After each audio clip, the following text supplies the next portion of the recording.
नमस्कार प्यारे विद्यार्थियों। कला द्वितीय वर्ष हिंदी साहित्य प्रथम प्रश्न पत्र की इस ऑनलाइन कक्षा में पुनः आप सबका स्वागत है। आज हम भिखारी दास को देखेंगे, उनका परिचय और उनके प्रारंभिक जो पद है।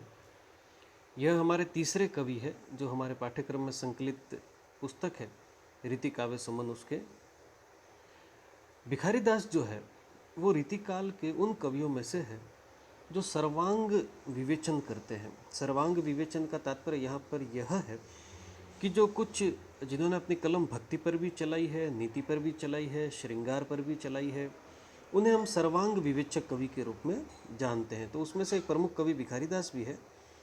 भिखारी दास के जो है वो 7 ग्रंथों का उल्लेख मिलता है, जिसमें रस सारांश, काव्य निर्णय, श्रृंगार निर्णय, चंदो नर्व, पिंगल, शब्द नाम कोश, विष्णु पुराण भाषा और शतरंज शतिका, इन 7 जो ग्रंथ है उनका उल्लेख जो है वो इनके नाम से मिलता है। जैसा कि हमने देखा था कि रीतिकाल के जो कवि है वो 3 भागों में विभक्त है, रीतिबद्ध, रीति मुक्त और रीति सिद्ध। तो भिखारी दास जो है वो रीतिबद्ध कवियों में है और इन्होंने भी जो है वो लक्षण ग्रंथों के निर्माण किए हैं। लक्षण ग्रंथ इन्होंने लिखे हैं। जो काव्य शास्त्र के जो अंग है, अलंकार, ध्वनि इत्यादि पर भी इन्होंने जो है वो लेखन किया है।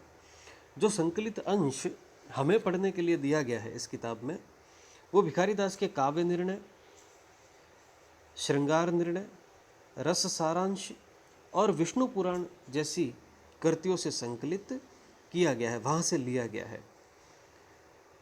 भक्ति भाव जो है वो भिखारी दास के काव्य में हमें देखने को मिलता है।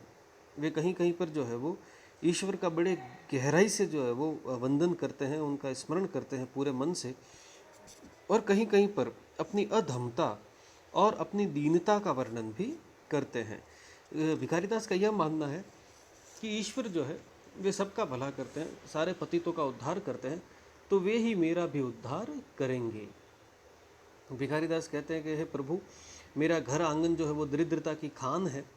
वे सीता और राम की स्तुति करते हैं, उनकी वंदना करते हैं, राम को अपना दास, स्वयं को जो है वो राम का दास बतलाते हैं। कुछ पदों में उन्होंने जो है वो भगवान शिव की भी आराधना की है और वे मन को भी जो है वो संबोधित करते हैं कि हे मन, तू संसार की विषय वासनाओं में मत भटक, उसकी तरफ जो है वह आकर्षित स्वयं को मत कर। क्यों? क्योंकि वे सब सत्य नहीं है, वे सब क्षण भंगुर है, समाप्त होने वाले हैं। सच्चा जो प्रेम है वह केवल प्रभु से ही किया जा सकता है। क्यों? क्योंकि जीवन की मुक्ति वहीं पर संभव है, जीवन की सफलता जो है वो वहीं पर निश्चित होगी। इस जीवन और मरण के बंधन से प्रभु के चरणों में ही मुक्ति हो सकती है। तो इस प्रकार भिखारी दास जो है वो सर्वांगीण निरूपण करते हुए अपना काव्य जो है वो लिखते हैं। देखें हम इनका पहला जो पद हमारे पाठ्यक्रम में संकलित है। कवि भिखारी दास क्या कहते हैं? दो इंद्रिन को इस विश्व भावन जगदीश्वर, जो प्रधान बुद्धियादि सकल जग को प्रपंच कर, परम पुरुष पर्वत सृष्टि थीति लय को कारण, विष्णु पुंडिकाक्ष मुक्ति प्रद मुक्ति सुधारन, जे ही दास ब्रह्मक्षर कहिए सो गुण उदधि तरंगमय, ते ही सुमरी सुमरी पायनी परिय करिय जयति जय जयति जय। अब देखिए यहाँ पर जो है यह जो पद है वो जो इनकी भिखारी दास की कृति है विष्णु पुराण भाषा, उससे लिया गया है, उससे जो है वो ये उद्धृत है। और इसमें जो है वो कवि भिखारी दास भगवान विष्णु का स्मरण कर रहे हैं। उनका स्मरण करते हुए देखिए वे क्या कह रहे हैं? दो इंद्रिन का तात्पर्य यहाँ पर 2 इंद्रियों से है और वह है मन और बुद्धि। इसका मतलब भगवान, विश्व मतलब संपूर्ण विश्व, भावन मतलब निर्माता, जगदीश मतलब जगत का ईश्वर। तो इन 2 इंद्रियों को जो है वो मन और बुद्धि, जिसे सोच नहीं सकती, समझ नहीं सकती, ऐसे ईश्वर ने सृष्टि का जो है वो निर्माण किया है। ऐसे जो जगदीश्वर है, जो प्रभु है, जो भगवान विष्णु है, उन्होंने इस जो है वो संपूर्ण सृष्टि का निर्माण किया है। जो प्रधान बुद्धि आदि, जो प्रधान बुद्धि के संरक्षक है, स्वामी है, सकल जग को प्रपंच कर, और सारे प्रपंच कर मतलब बनाने और मिटाने वाले, सारे जगत के जो निर्माता है और उसे पालने पोसने वाले और मिटाने वाले हैं, वे भगवान जगदीश्वर है। वे भगवान विष्णु हैं, और प्रधान बुद्धि जो है वो उन्हीं के वशीभूत है, और जो 2 इंद्रियां है वह भी उन्हीं के वशीभूत है। परम पुरुष पूर्वत, पूर्वत का मतलब संपूर्ण, सृष्टि स्थिति लय को कारण, वह परम पुरुष है। कभी भिखारी दास कहते हैं कि वे भगवान विष्णु जो है परम पुरुष है, और संपूर्ण सृष्टि में, स्थिति मतलब स्थित, लय मतलब जो है वो लय है, आगे पीछे होना, ऊपर नीचे होना, इस संपूर्ण सृष्टि के स्थिर रहने का कारण भी वही है, और एक लय में चलने का कारण भी वही है। कहने का तात्पर्य यह है कि प्रभु जो विष्णु है, भगवान विष्णु है, उन्हीं की कृपा से यह संपूर्ण सृष्टि जो है वह स्थिर भी होती है और गतिमान भी होती है। विष्णु पुंडिकाक्ष, विष्णु का मतलब भगवान विष्णु, पुंडिकाक्ष मतलब जिनकी श्वेत कमल के जैसी आंखें हो, मुक्तिप्रद मुक्ति सुधारन, वे ही मुक्ति देने वाले हैं, इस जीवन को सुधारने वाले हैं। जे ही द्रास ब्रह्म अक्षर, कहिए जो गुण उदित तरंग में। आगे कवि भिखारीदास कहते हैं कि वे ही जो है वो संपूर्ण ब्रह्म अक्षर का मतलब जिसका कभी क्षय नहीं हो, वे ऐसा आशीर्वाद देने वाले हैं कि जो कभी समाप्त नहीं होगा। जो गुण उड़ती, जो गुणों के सागर, उदी मतलब सागर, तरंगमय मतलब अपनी इच्छाओं में उमड़ने वाली, ऊपर नीचे होने वाली इस जीवन रूपी सागर की समस्त तरंगे और समस्त गुण जो है वो भगवान विष्णु में ही समाहित है। और जो उनके ब्रह्म अक्षर जो है, जो उनके कहे हुए शब्द है, वो कभी भी क्षय नहीं हो सकते।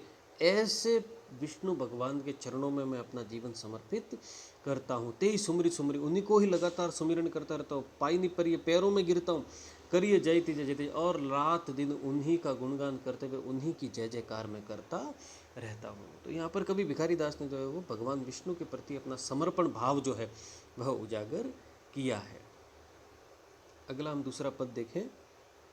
दूसरे पद में जो है कवि भिखारी दास संसार को भ्रम बता रहे हैं, और प्रभु श्री राम के चरणों में स्वयं को समर्पित करने में ही जीवन की सच्चाई या सार्थकता बता रहे हैं। देखिए कवि भिखारी दास कहते हैं, मन बावरे अजहू समुची संसार भ्रम दरियो। कवि भिखारी दास कहते हैं कि हे मन तू बावरा है, अजहू मतलब अभी तक नहीं समझ पाया कि यह संसार केवल और केवल भ्रम का दरिया है, उसके अलावा कुछ भी नहीं है।